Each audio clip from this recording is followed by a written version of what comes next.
Welcome to Industrial Organization and Psychology. Still your lecture, Angela M. de Monteverde. This will be lesson number 10 with the title of Employee Satisfaction and Commitment. Okay? So, overview. Why should we care about employees? Bakit ba natin pahalagahan si empleyado? Okay? And ano ba nakakapag-satisfy kay empleyado? Sabi, is it always about the incentive na napag-usapan sa lesson number 9? Does it enough or is it enough lang ba yung motivation kaya nag-i-stay si employee? Okay, paano natin masusukat kung satisfied and committed ang isang empleyado? Next would be, ano yung pwedeng consequences of dissatisfaction and other negative work activities ni employee? And these are the session goals and objectives.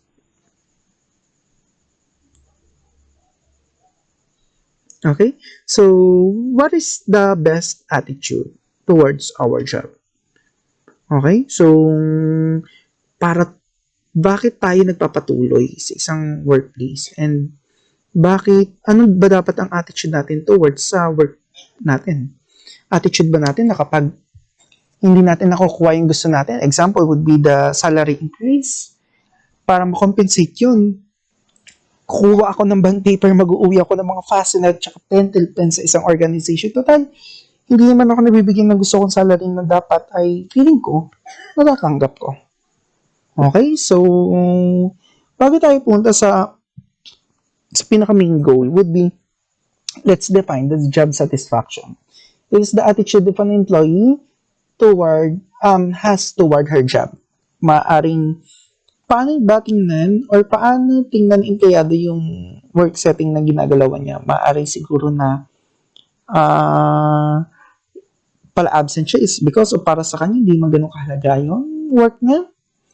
Pala-absent siya is because of ang nakikita niya is sa salary na lang naman ako nag-stay. It's because of salary. Kung wala yung salary, hindi ako mag-stay.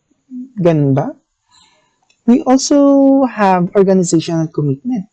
The extent to which an employee identifies with is involved to an organization. Okay? Kapag ba umabsent ang mga tropa ko or the tropa goals, sabi nga nila sa isang organization is absent na din ba ako? Hanggang saan ako maging committed dun sa trabaho na ginagalawan ko or pinapasukan ko? Okay, bakit tayo dapat may pakialam sa employee attitude? It's because of number 1, it indicates that satisfied employees tend to be committed to an organization. Kung satisfied ang isang employees, mas maging committed siya doon sa organization na ginagalawan niya. Satisfied siya sa co-workmates niya, satisfied siya sa pay na nakukuha niya, external, intrinsic motivation ay okay, ay mas maging committed siya doon sa organization na pinagtatrabahuan niya. Employees who are satisfied and committed are more likely to attend to work. Okay, so kapag sabi, according to research, kapag hindi daw satisfied, and according to the Book of Ammon, kapag hindi satisfied sa employee, mas prone siya sa absenteeism. Okay? Attrition. Okay? Pwede siya mag-resign, pagpalit-palit ng trabaho kasi hindi siya marunong mag-commit.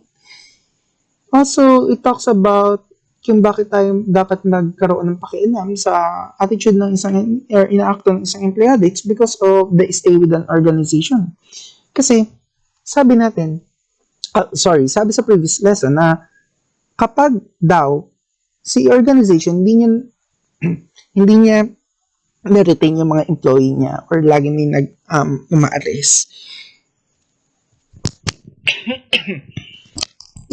It adds the cost of the company. Okay? Siyempre, hanap ko ulit ng work, kakanta ko ulit ng job analysis, ng person analysis, ano ba yung reason why the employee is resigning. Okay? And para maiwasan natin yung mga additional costs, dapat malaman natin or may pakialam dapat tayo sa isang empleyado. Also, arrive at work on time. Okay? So, kung nag-work yan sa isang BPO setting na ang oras ay napakahalaga kasi sa volume ng call, kung walang sasagot ang call na yun, is bababa yung tawag ay SL. Diba? Yung salary rate ng isang BPO company malulugi at kinalaunan itong sa BPO company, halimbawa, ang Alorica ay may hawak na PhilHealth, magpo-pull out ngayon si PhilHealth kasi hindi man talaga or hindi kaya ni Alorica or ng isang BPO company na i-assess ang lahat ng volume ng call. Okay? Kasi ang daming pala absent eh. Ang daming nasasayang. Natawag na hindi nasasagot. So, what causes the employees to be satisfied with and committed to their job? Ano ba mga dahilan kung bakit naging committed lang ang isang empleyado? Meron daw tatlo. Number one would be the effective commitment. Ito yung mga empleyado na may sarili siyang altruistic goal. Halimbawa, nag-work ka sa isang Red Cross or sa isang Red Cross. And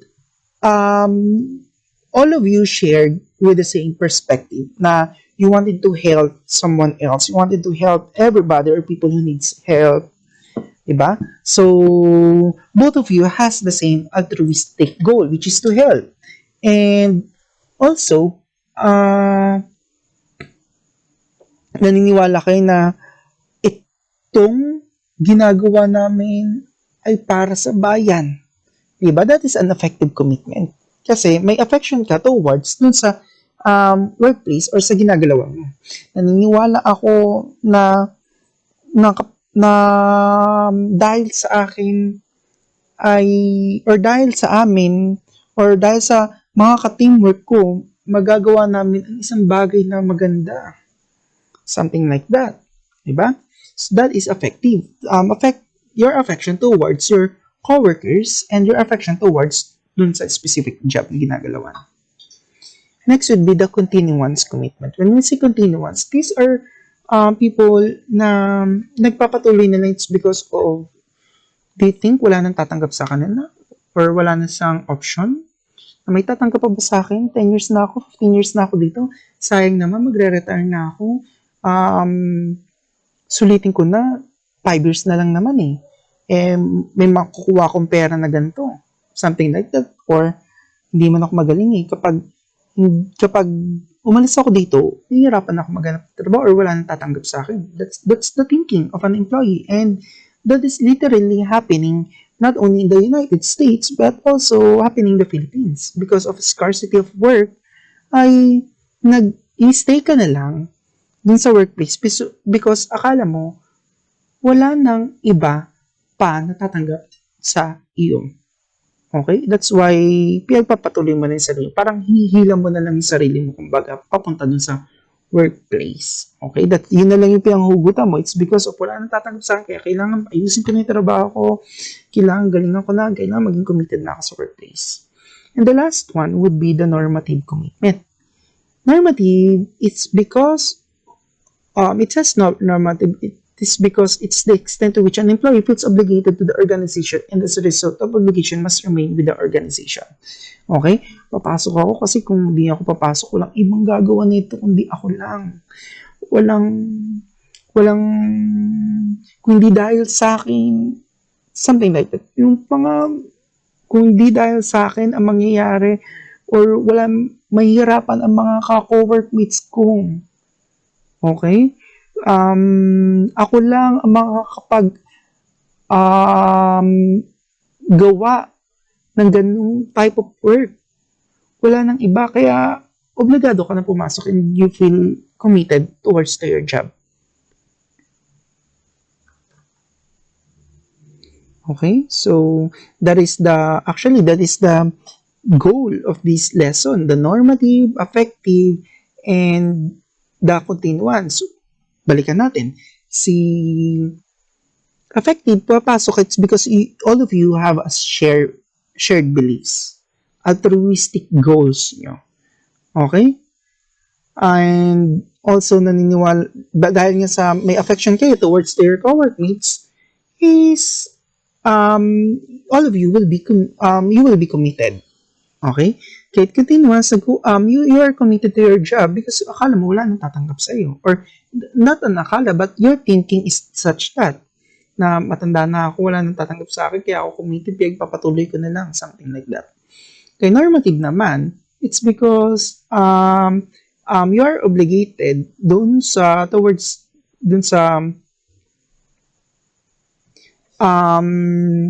workplace, it's because of wala namang ibang gagawa na ito kundi ako lang. And so on.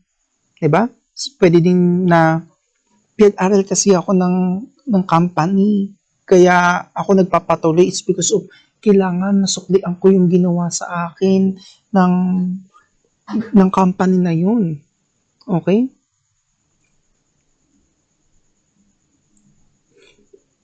Or also, pwede din yung sa normative is, we are committed, it's because of, ito kasi yung una kong trabaho, tinuruan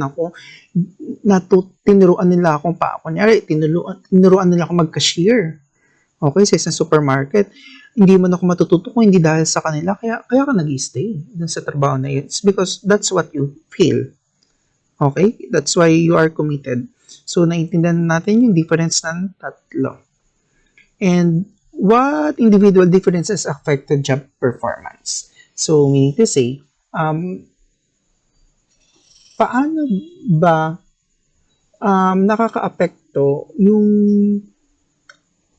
pag-uugali ng isang employee sa job satisfaction? Okay, number one is the genetic predisposition. Okay? When we say genetic predisposition, halimbawa, yung attitude talaga or the traits that the employees possess is extraversion. Halimbawa, hindi sila yung level ng na-discuss natin sa motivation, di ba? Si genetic predisposition is because of nananalaytay or they have the gene na hindi sila stay sa workplace na para sa kanila is boring. Halimbawa, when you say boring is nag-stay there ka lang, wala kang interaction, nananalaytay sa yung gene na ikaw yung tao na gusto mo may affection ka dun sa mga customer or dun sa mga tao. Kung gagawin mo, nakakulong ka lang dun sa loob ng isang four corner ng isang room mo sa workplace, edi you will not be satisfied dun sa work na ginagalawan mo. Okay? Number one would be through genetic predisposition. Number two would be the core self-evaluation. Okay, for core self-evaluation, we have under neto is ng internal locus of control is the emotional stability, self-esteem, and self-efficacy. Right? For this one, na nakaka-apekto yung personality traits mo, not just by only genetic predisposition, but the core self-evaluation mo.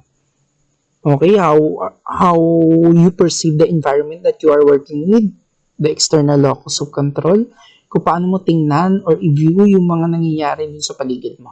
So, also, it affects your predisposition toward doon sa, or yung the core self-evaluation mo towards doon sa job satisfaction. Okay? Ulitin natin, sa genetic predisposition, if you are lumaki ka na gusto mo na may nakakasama kang tao, something like that, you will not be satisfied towards your job kung hindi ganun yung maging type of work mo. Next, and for core self-evaluation would be naman na how you perceive the environment, how you perceive or analyze yourself internally, and it affects also your satisfaction towards to your job. Next will be culture. Sa culture naman, nakaka-apekto yung, halimbawa, kung ang culture mo na ginalawan mo, the environmental factor na kinalakihan mo is different dun sa pinasukan mong trabaho, you will be satisfied or dissatisfied to your job. Okay? Kung ang environment na kinalakihan mo rather ay gusto na maiingay, tapos pumasok ko sa isang work na hindi naman ganun or walang ganung environment, you will be satisfied or dissatisfied to your job. Next would be intelligence. sabi according to book and according to research, na nakaka-apekto daw ang intelligence. Lalo na if a certain employee is mataas yung IQ level niya or yung napag-aralan niya, di ba? Kapag mas mataas or the IQ level ng isang employee ay ganon kataas, he will be satisfied or dissatisfied to his job. Meaning to say, kaya nga sabi natin is that hindi madaling predictor ang Latin honor. Okay? Hindi siya ganun kataas na magpo-predict na magiging successful ka dun sa work na papasukan mo. It's because of laude ka. It's because dahil nga sa mataas ang sabihin natin ang IQ level mo or nagkaroon ka ng Latin honor, tapos napunta ka sa work as an HR and sa palagay mo, you perceive as an HR as madali and hindi ka nakakakuha ng ganong challenges, mas madali kang madidesatisfied dun sa workplace at mas madali kang madidemotivate. Okay? Hindi ka maging committed dun sa workplace na pasukan. Next would be antecedents and the consequences of a job satisfaction and organizational commitment. So, we have here a diagram. Ang sabi dito, these are the antecedents of an employee. Individual predisposition, satisfaction, job expectation, organizational fit, perception and fairness, co-workers, stressors, and job itself. These are the antecedents. It affects these things ng job satisfaction mo. Okay?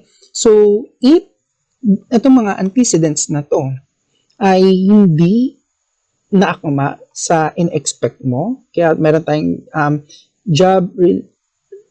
job-related interview na ginagawa, di ba? Kapag itong mga antecedent na to, yung expectation mo or organizational fit, hindi ka fit dun sa organization na feeling mo, ay yung mga co-workmate mo ay hindi mo kasundo, lahat ng bagay na ito ay makaka-apekto sa satisfaction and commitment mo. And it will result kung satisfied ka dun sa work na ginagalawa mo, pwede tumagal ka dun sa, the consequence would be tatagal ka doon, maging happy employee ka dun sa ginagalawa mo. But in the worst case naman, kapag hindi na satisfied itong antecedents mo, ang mangyayari sa'yo, yung performance mo bababa, magkaka-turnover, maalis ka sa work, dadami absenteeism mo, tatamarin ka, organization citizenship, counterproductive behavior. Okay? When we say counterproductive behavior is that dahil hindi na satisfy the company ang antecedents ko, ang gagawin ko, mag-uuwi ako ng mga bond paper, ubusin ko lahat ng supply na meron ang isang company. Kasi, for me, this will satisfy me kasi hindi naman nasasatisfy yung mga antecedents na hinahanap ko. Okay? So, hindi lang siya basta absenteeism. May counterproductive behavior din. Alright? Are employees satisfied with the other aspect of their lives? Okay? So, for this one, sinasabi dito na life satisfaction can influence job satisfaction in the vast majority of people as an important finding. Okay, so meaning to say, if satisfied ang employee, satisfied siya sa family niya, satisfied siya sa mga achievement niya, nakaka-apekto ito sa satisfaction niya towards dun sa workplace. Okay? Next would be, are employees' job expectation met? Kapag hindi na met, as what I was saying earlier, ina-expect ng employee kay employer na magkakaroon ng promotion after 2 years, na tataas ng sahod, na magkakaroon siya ng training other countries, it could lead sa absenteeism turnover and dissatisfaction also, or satisfaction kung satisfied. Is the employee good fit with the organization, with the job and the organization?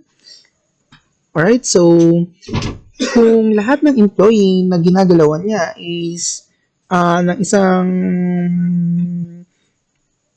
empleyado ay or yung mga co-workmates niya ay mga maiingay. Halimbawa, mga maiingay siya tapos siya lang yung nag-iisang tahimik at naiirita siya kapag may mga ganun. Okay, is that person fit? And it can lead, kung hindi siya fit, sa absenteeism, turnover also. Does not seem excited when when first hired or assigned to a job. Starts asking for some tasks to be given to the other employees. Okay, how will you know by this? Applies for other jobs in an organization. Begin to ask for new project and appears bored or unchallenged. Okay, so these are the factors na kaangkop or under ng fitness of an employee towards the organization. Okay, yung hindi na siya excited, alright? Tapos, nagsisimula na siya magtanong na pwede bang mabigay mo na lang to sa iba kasi ang dami ko nang ginagawa eh. Okay? Uy, pwede ba ako doon sa ganung department? Nag-a-apply siya kasi hindi na siya masaya sa department gagawin niya. Halimbawa sa admin task. Tapos gusto niya maging HR. Diba? Admin task yung apply niya tapos gusto niya maging HR kasi hindi siya masaya dun sa ginagawa niya. Mag-apply siya to the other organization, the other department. Inside of the company, pwede. Begins to ask new project and appears bored to unchallenged. Wala ka na bang iba dyan pwedeng kumagawa? Okay? These are the things. Are the tasks enjoyable? Okay? So nag-enjoy ba si employee dun sa attitude niya towards sa job niya? Kasi kung hindi, it will lead kung satisfied or dissatisfied si employee. And do employees enjoy working with supervisor and coworkers? Do employee enjoy working rather with supervisor and coworkers? Alright, so nag-enjoy ba si employee na, kasi there are employees na ayaw nila na nandoon katabi nila yung mga supervisor nila. Diba? Ayaw nila laging nandoon. Ayaw nila na asocial sila. Ayaw nila makasalamuha. Alright? Sa mga ka-department niya. Okay? And all of these things ay could affect satisfaction and commitment ng isang empleyado. Okay? Are coworkers outwardly unhappy? Okay? So, we have here social information processing theory or also called social learning theory. So, let's define. Social information processing theory means that states that employees model their levels of satisfaction and motivation from other employees. Okay?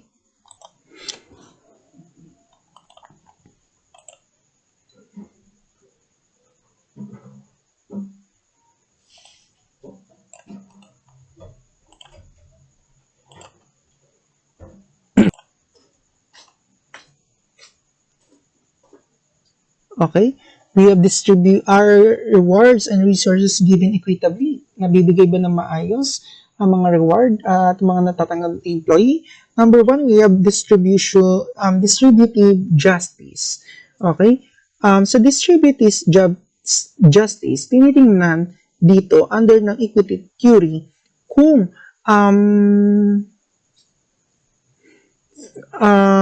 paano natin tingnan na mas madami yung workload. Yung workload ko kaysa dun sa isa. Pares lang naman kami ng sinasahod. Okay? Kung ang distribution of a task is not equal, it could result to satisfaction. It can affect the satisfaction and commitment of an employee. Next would be the procedural justice. Okay? Next would be the interactional justice and Yeah, the three. Sorry. Okay, so this one, as what I am talking about earlier, is the perceived fairness of the actual decision made in an organization. The process procedure just is the perceived fairness of the methods used to arrive at the decision. Okay, so halimbawa, mm, so, wala, bakit naging ganun yun? Mas madami pang effort ko kaysa sa kanya. Bakit mas na-promote siya kaysa sa akin? Diba? That is in line sa equity theory. Also, all of these are in line sa equity theory. Next would be the interactional justice. Sorry for the font color. I can't even read. It is the perceived fairness of the interpersonal treatment employee receive. Wala, bakit ganun? Ay, parehas lang naman kami ganito, pero mas iba yung natatanggap niyang treatment. Mas lagi siya na-appraise ng boss ko, kesa sa akin, kesa sa akin. Unfair, di ba? May ganung thinking ngayon yung employee towards dun sa boss niya or towards dun sa company. So, is there a chance for growth and challenge? Number one, a system in which employees are given opportunity to perform several different jobs in an organization. That is job rotation. Okay? Na kung saan, we have, what you call it, we have a kind of, sinabi natin na, doon sa previous lesson na kapag naabot na niya yung ceiling, anong mangyayari? Oh, no. Sorry, I forgot. We have here job rotation na kung saan para miwasan natin yung yung ganun bagay ay kailangan hindi lang basta or yung dissatisfaction ng isang employee dun sa work ay dapat may job rotation. Naikutan, not ang lahat, but nagagawa niya, hindi lang siya dapat naka-stick dun sa ginagawa niya or hindi naging ballistic yung type of work niya para hindi siya ma-burn out, okay? Para yung mga needs niya, kung may so palagay niya is bored na ako dito, kailangan ko naman ng other type of job. Dapat may sa isang organization, may job rotation tinatawag. Okay, so kung 5 years ka na dito or 10 years ka na dito or 3 years ka na or depending on that company, ilalagay ka into different department and then ito-train ka doon. Okay, magkakaroon ng job rotation para hindi lang paulit-ulit yung ginagawa or ballistic. Next, we have job enlargement. When we say job enlargement, it's a system in which employees are given more tasks to perform at the same time. Okay? So, ibig sabihin, para magkaroon ka ng challenge. Okay? So, dapat, hindi na pa ulit-ulit yung ginagawa mo, dapat, binibigyan din natin ng, if you'll be the HR, bibigyan din natin ng sakop or lalakyan natin yung sakop ng gawa ng isang employee. Next would be job enrichment, a system in which employees are given more responsibility over the task and decision related to their job. Okay, so para magkaroon ka ng growth and challenge, under neto is the job enrichment. Okay, bibigyan ka ng responsibility that for you to decide, ikaw naman yung magde-decide, not only by the bosses lang, tapos lagi ka lang inuutusan. Okay? So, it must have to have a growth dun sa employee for her to be satisfied. So, hindi lang tayo basta nagpo-promote ng isang employee, okay? Because of matagal na siya dun sa company, or favorite siya ni boss, or ni supervisor, or hindi lang tayo basta nagpo-promote, it's because of salary. Nagpo-promote din tayo, it's because of we wanted our employees to be satisfied and to be more committed doon sa job na kanyang ginagawa. Alright? Okay, sorry. Alright, next would be career opportunity to avoid dissatisfaction. Okay, what are the career opportunity para maiwasan natin itong dissatisfaction ng isang employee and yung committed niya is ma-strengthen o ma-reinforce pa toward dun sa workplace? Would be give a realistic job scenario during interview. Okay? Hindi dapat mangako na after example would be, I'm not saying sa akin nangyari to, would be when I first applied, that is a personal experience, when I first applied in a BPO company, HR ang ina-applyan ko, but sabi, magkakaroon na ng promotion after 6 months, di ba? Dapat daw maging agent ka muna. So, I work for that one as an agent, then nabot akong 2 years, wala namang new hiring for that HR. So, hindi realistic job interview yung ginawa sa akin ng recruitment. So, that's why I was dissatisfied towards dun sa job. Okay? Malis.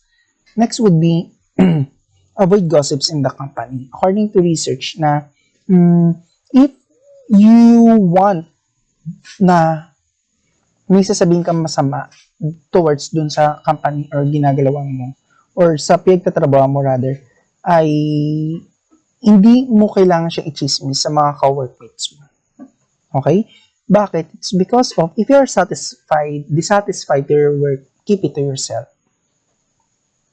Okay? Para hindi ma-dissatisfied naman yung iba, mga ka-work mo, at hindi sila madamay din sa kanigahan mo. Hindi, charot lang. Hindi kanigahan, dissatisfaction na nararamdaman mo. Okay? Explain problem to supervisor. If there is a problem that you encountered, be open dun kay supervisor. Okay na, sabihin mo sa bisor mo na, I feel demotivated or unmotivated. Okay, I feel not committed enough towards na sa workplace ko. Be open so that ma-resolve yung issue.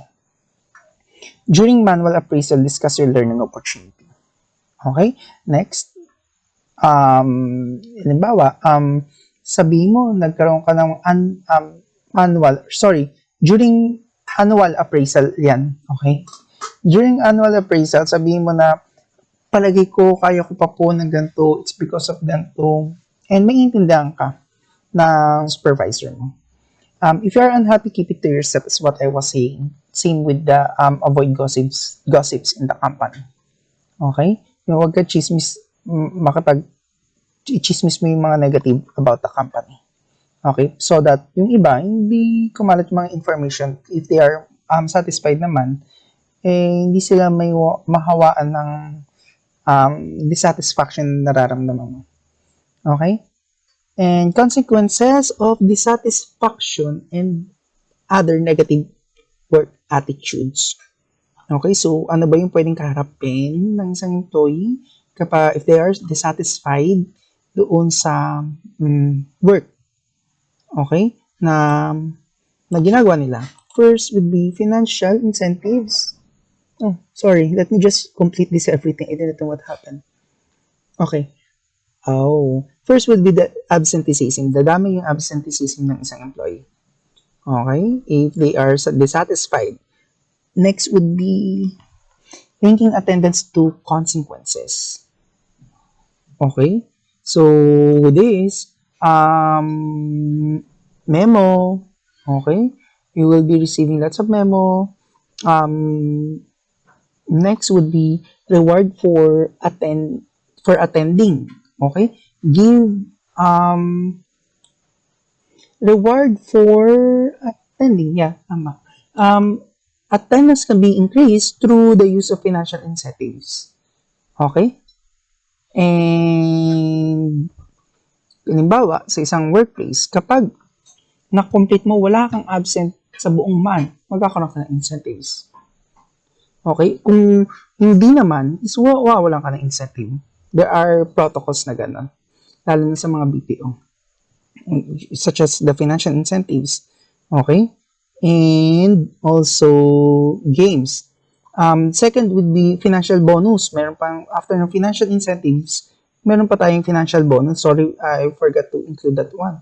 Sa financial bonus, ibig sabihin, makakatanggap ka ng bonus if you are attending complete attendance. Aside pa dun sa incentives, may additional bonus pa.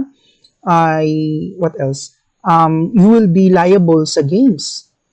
Okay, when we say liable sa games, halimbawa, every December, alam ng employee na maraming uma-absent in December ulit. Okay? So, usually, nangyayari to sa isang BPO. Dahil sa maraming uma-absent every December, ang gagawin niya, magkakaroon siya ng isang paraffol. Halimbawa, paraffol ng TV. As what tulad ng nangyari sa akin, I won a 40 inches TV na hindi ko pa nagagamit hanggang ngayon 2 years na. Okay? So, I was liable or I was pasok ako dun sa qualifications na yon. It's because of wala kang absent nung buong December na yon. Okay? So, pwedeng ganun. Kapag wala kang absent, magkakaroon ka ng you'll be in line para makapasok ka sa qualification to join the games. Okay? Or mga paraffol. Paid time off or PTO. Okay? So, consequences ng dissatisfaction, other negative work attitudes would be imbis na bayaran yung off mo, hindi nilang babayaran. Okay? Next would be recognition program. Recognition program. Okay? Wala ka makukuhang recognition towards dun sa company. Halimbawa, may mga mugs, umbrella, plaques, okay? Mga pin, t-shirt, payong, okay? Hindi ka makakuha ng ganun kasi hindi ka satisfied or nagkaroon ka ng mga absences towards dun sa company. Next would be discipline for not attending. Okay? So, magkaroon ka ng disciplinary action kung marami na yung mga absences mo or hindi mo nagagawa na maayos yung trabaho mo. Okay? Next would be clear policies and better record timekeeping. So, sabi, lahat daw ng ito, lahat ng mga nasabi kanina, absenteeism, dapat maayos yung pagre-record in clear policies to what will happen or what are the sanctions na ma-face ni employee or the consequence ni employee kapag nag-commit siya ng gano'n. Increasing attendance by reducing employee stress. Also, okay? To increase the attendance or increase attendance, the negative factors must be eliminated. Okay? The first step is to eliminate, of course, is to become aware of the negative factors that both employers and employee. So, meaning to say, so increasing attendance by reducing stress is kung babawasan natin yung mga stressors na nagpo-provide ni company kay employee, okay, mas tataas ngayon yung attendance na employee at marireduce yung turnover. Okay? Increasing attendance by reducing illness. Okay? So, there are company kapag hindi mo nagamit HMO mo, okay, or hindi ka pala absent, hindi ka lagi nagkakasakit, mas tataas yung attendance mo, rating. Okay? May mga company na kapag hindi ka nakagamit ng SL sa isang taon, is mako-convert mo ito sa money. Okay? Or wala kang absent. Reducing absenteeism by not hiring absence-prone employees. Okay? So, that's why reference check is important. And uncontrollable absenteeism caused by unique events. Okay? So, example ng uncontrollable absenteeism caused by unique events. Halimbawa, ma-absent ka. Kung pala absent ka, it's because of birthday ng anak mo. What else? Ano pa ba to? Laging, or bad weather. Okay? Yung dinadahilan mo, umulan po kasi sa amin kaya hindi po nakapasok and other kind of alibis. Alright? So, these are the things na nasabi natin kanina with the okay? What else? Okay, turnover. For turnover, cost of turnover is what I was saying kanina. Na kapag madaming employee the turnover is malaking kabawasan ito sa cost ng company, or pwedeng mag-invest na naman sila, magpa-train na naman sila, kasi nga another gastos naman yun kay employer. Okay, these are the factors na kakarapin kapag nag-turnover. Reducing turnover by unavoidable reason. In other, or kalakip ng reducing turnover is the unavoidable turnover includes such reason as school starting. Okay, yung mag-aaral ang anak ko. Okay, kailangan ko pumunta. Something like that. Alright, so kaya sasabi nila na mas mahirap makatrabaho ang mga married women kasi mas maraming silang excuses daw, or may mga anak na compared din sa mga single one. What else? Advancement. Employees often leave organization to pursue promotion or better pay. Okay, ito yung mga reason kung bakit umaalis ang employee sa isang organization is because of naghanap sila ng mas malaking sahod. Next would be unmet needs. Okay, so sa unmet needs, ibig sabihin nun, or organizational fit, would be employees whose needs are not unmet will become dissatisfied and perhaps leave the organization. So organizational fit naman, when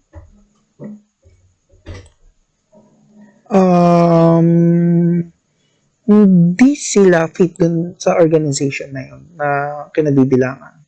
Might be the interest would be hindi sakop or sakto. Next would be escape. A common reason of employees leave in an organization is to escape from people, working condition, and stress. Kaya daw nagkakaroon ng turnovers because of umaalis sila dun sa thing na stress yung boss ko kaya kumalis Stress na kasi yung culture or toxic na. Usually sa millennials, ganyan yung mga naririnig. It's because of toxic. The word toxic. Okay? Next would be unmet expectation. Could lead to turnover also. So, para maiwasan tong turnover na to, we have to conduct, as what I was saying, is to give realistic job interview during the recruitment stage. Magbigay ka na ng ano ba yung mga ma-encounter ni employee dun sa workplace. Select employees who have been referred by a current employee. So, sabi nga natin, effective daw yung employee referral. Kasi ito talaga yung employee referral na ni-refer na mga empleyado na inside of that organization. So, meaning to say, dahil sa kilala nila yun, mas mataas ang probability hindi maalis yung employee kasi they know already the culture of the company based on sa nag-refer sa kanila. Look for a good person or organization fit during the selection interview. Okay? Meet employee needs. Okay? Para mabawasan ng turnover is meet all the employee needs. Dapat gumagawa din paraan sa HR or CIO psychologist sa ma-meet yung mga things na nakakapag-satisfy, yung mga antecedents na sinabi natin kanina. Mediate conflicts between employees and their peers, supervisor, and customers. Provide a good work environment. Provide a competitive pay and benefits package, and provide opportunity to advance and grow. So, as part from that, we already sum up the things that can dissatisfy the employee. We have here the embeddedness. It is the extent to which employees have links to their job and community, the importance of these links, and the ease with which they can broken and replace to another job. Ibig sabihin ng embeddedness would be if an employee, marami na siyang friend doon sa inside doon sa workplace, Okay? Dahil sa marami siyang friend, tapos yung also yung has a spouse who also has an excellent job, okay? It will be difficult to leave an organization. Meaning to say, kung maraming friends employee inside of that company, tapos si husband naman or yung asawa ay may excellent job, ibig sabihin nakakapag gain siya ng enough salary to support his family, okay, ay mas magre-retain doon si employee. Okay? Halimbawa, ang asawa o ikaw yung employee tapos ang asawa mo ay isang manager ng isang company. Okay? At hindi naman ganun kalaki ang salary na kinakailangan mo to support your family, mas tatagal ka dun sa sa employer mo. And also, kung marami ka ding friend, would be everything na yon ay mga makakapag stay sa'yo doon sa company. However, we have counterproductive behavior. Sabi ko na ito kanina, counterproductive behavior, dahil sa hindi nabibigay ni company yung needs na gusto mo or mga antecedents mo, ang gagawin mo ay magnanakaw ka ng something inside of that company or pwedeng i-chismis mo yung boss mo or pwedeng sirain mo yung mga computer. Okay? Depends sa anong trip mo. Okay? Meron tayong aimed at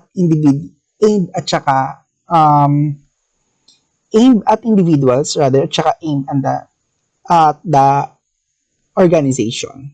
Okay? That is in line doon sa counterproductive behavior. Kapag sinabi natin aimed at individuals, ito yung behaviors aimed at individuals include yung chismis, okay? Mangharas ka ng employee, magkakaroon ka ng harassment or harassment dun sa kapwa mo employee kasi ito yung mga kapag satisfy ng mga antecedents ko or dito ko lang mabubuhos yung mga needs ko, okay? Yung mga counterproductive behavior mo. Okay? So, i-chismis mo sa employee, gagawa ka ng masama sa kapwa mo empleyado, magkakaroon ka ng politics, magkakaroon ka ng kampihan inside of the organization. Okay? It's because of hindi naman naging healthy sa tingin mo or hindi naman met yung needs mo. And we have here aimed at the organization. Ito yung sinasabi natin kanina or sinasabi ko rather, ang dami pa yun. Sinasabi ko na aimed at the organization. Halimbawa, dahil sa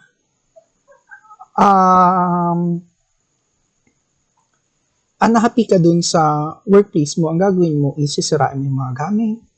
Di ba? Yung stapler, paulit-ulit mong itutok-tok ng malakas, tapos pwedeng iuwi mo. Okay? Sirain mo yung mga printer intentionally. Okay? And these are the things na sakop ng counterproductive behavior if it not met yung satisfaction mo towards dun sa workplace. Organizational citizenship behavior are motivated to help the organization and the co-workers by doing the little things that they are not required to do. Example, okay, sa organizational citizenship behavior, ito yung mga bagay na kung saan ay